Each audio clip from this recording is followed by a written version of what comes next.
rezekinya apa?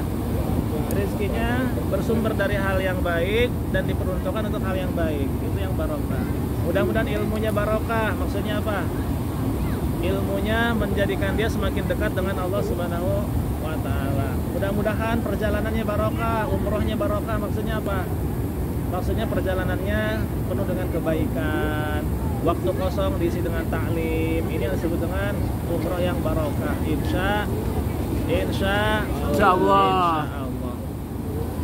Silakan duduk yang rapi. Mumpung belum jauh materinya. Pak Dayat, ilmunya boleh diambil kemudian. Pak Dayat aja, kan sudah tahu ilmu yang kemarin. Sudah dikasih tahu. Ya. Pak Dayat, ambil kanan kiri, depan belakangnya. Kayak kemarin. 6 biji boleh, 6 biji. Bagi hasil. Hadirin hadirat Bapak Ibu jamaah rahimakumullah. Sebelumnya sudah kita bahas tentang seni berkomunikasi dengan Allah, yang isinya tentang bagaimana cara kita menyampaikan sebuah doa dan permohonan. Kemudian yang kedua kemarin sudah kita bahas tentang mengenal diri, tujuannya agar kita mengenal Allah Subhanahu wa ta'ala. Masih ingat kemarin diri yang dimaksud itu apa? Apa maksudnya? Diri yang dimaksud kemarin? Diri kita sendiri. Jiwa atau nafsu. Nafsu terbagi berapa kemarin? 3. Yang pertama amarah, yang kedua lawamah, yang ketiga mutmainnah. Apa nafsu amarah? Nafsu yang mengajak kepada keburukan. Apa nafsu lawamah? Nafsu yang mengajak, nafsu yang selalu merasa bersalah. Kemudian mutmainnah, nafsu apa? Nafsu yang tenang, jiwa yang tenang, jiwa yang nyaman. Nah, mudah-mudahan dengan kita mengenal diri atau mengenal jiwa yang 3 itu, kita bisa mendeteksi saat ini kita ada dalam kondisi apa. Apakah amarah, lawamah, atau mutmainnah. Nah, dalam kesempatan yang berbahagia ini, tema kita adalah Allah sesuai dengan prasangka hambanya. Masya Allah, tabarakallah. Sebenarnya ini pertanyaan Pak Ardian yang belum disampaikan, ya.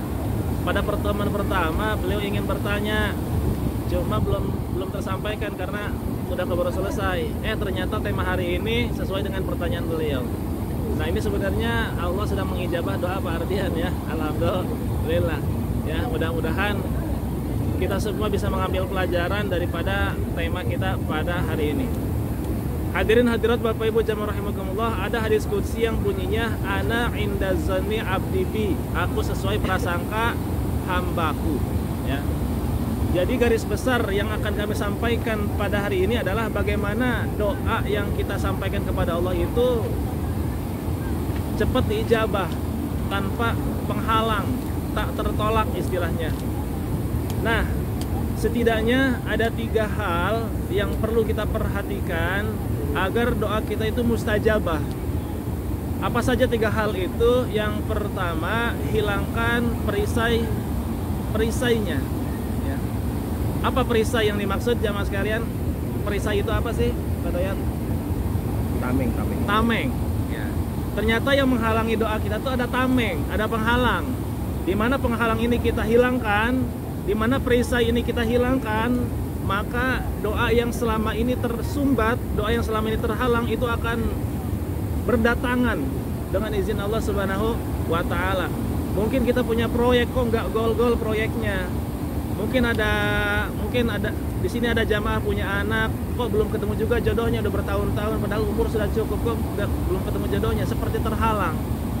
Atau mungkin ada yang punya usaha kok seperti terhalang rezekinya dan lain sebagainya. Nah, penghalang yang saya maksud di sini adalah dosa. Jadi dosa adalah penghalang yang luar biasa.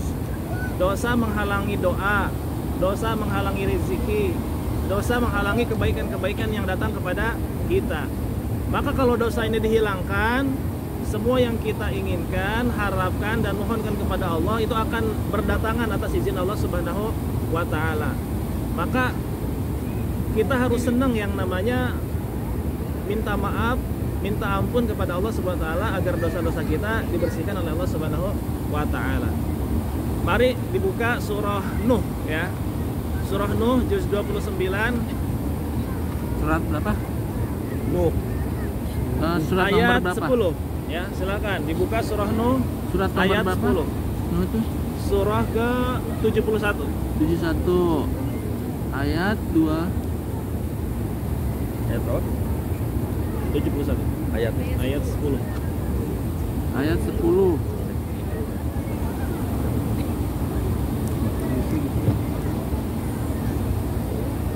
Sudah? Boleh pada ayat dibaca ya. Bismillahirrahmanirrahim. Dibaca 10 sampai 12. Yang keras, yang keras. Artinya jelas, Om. Artinya jelas. Biar langsung ke inti. Ayat 10. Ayat 10 ya. Surah Yang Nuh artinya ayat ya 10. langsung artinya ya. Langsung artinya. Maka aku katakan, mohonlah ampun kepada Rabb kalian dari kemusyrikan kalian, atau sesungguhnya Dia adalah Maha Pengampun. Niscaya Dia akan mengirimkan hujan pada saat itu mereka sedang mengalami kekeringan, karena terlalu lama tidak ada hujan, atau kepada kalian dengan lebat, dengan deras, dan membanyakkan harta dan anak-anak kalian, dan mengadakan untuk kalian kebun-kebun ladang-ladang, dan mengadakan pula bagi kalian sungai-sungai yang mengalir di dalamnya.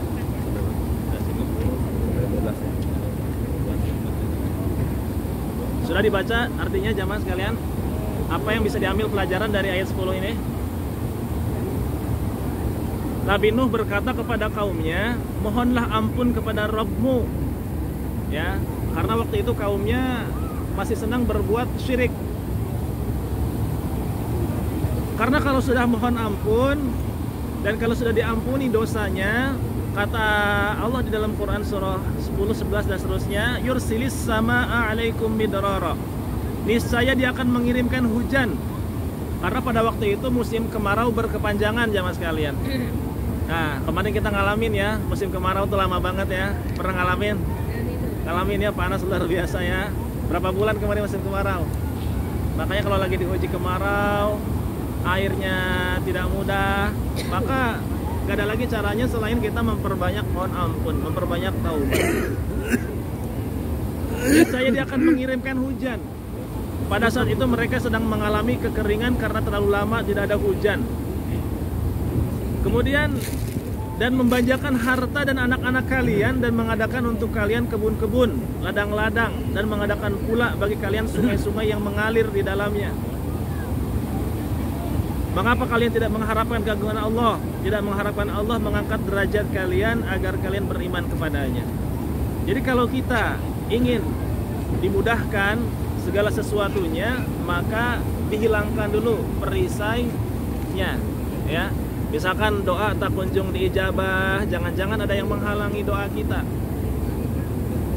Apa yang menghalangi tersebut? Tiada lain dan tiada bukan adalah dosa. Ternyata Bapak Ibu, antara dosa dan doa itu beda tipis ya katanya. Hurufnya doa, dosa. Bedanya di huruf apa? S. Ya. Ternyata kalau huruf S-nya dihilangkan, maka akan menjadi doa. Apa S yang dimaksud di situ? S bisa juga syirik, apalagi suuzon, apalagi serakah, apalagi sum'ah, apalagi. Pokoknya apapun S sesuatu yang menghalangi doa, ya.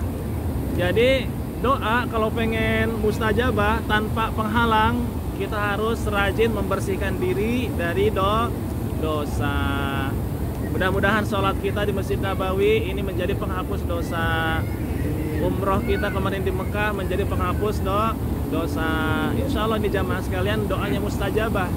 Karena selama di sini kita rajin menghapus dosa. Makanya ibadah kita, amalan kita, apapun yang kita lakukan, niatkan untuk menghapus dosa. Ya, agar dosa-dosa yang telah lalu itu dihapus. Ada nggak di sini yang nggak punya dosa? Banyak. Ada nggak yang nggak punya dosa? Betul Pak. Setiap kita punya dosa, ya. Maka kita harus rajin ngebersihinnya dengan cara apa? Dengan cara memperbanyak amal sholih, memperbanyak istighfar. Kan taubat itu syaratnya 3 jamaah sekalian. Yang pertama, berjanji tidak mengulanginya lagi. Ulang, taubat syaratnya yang pertama apa? berjanji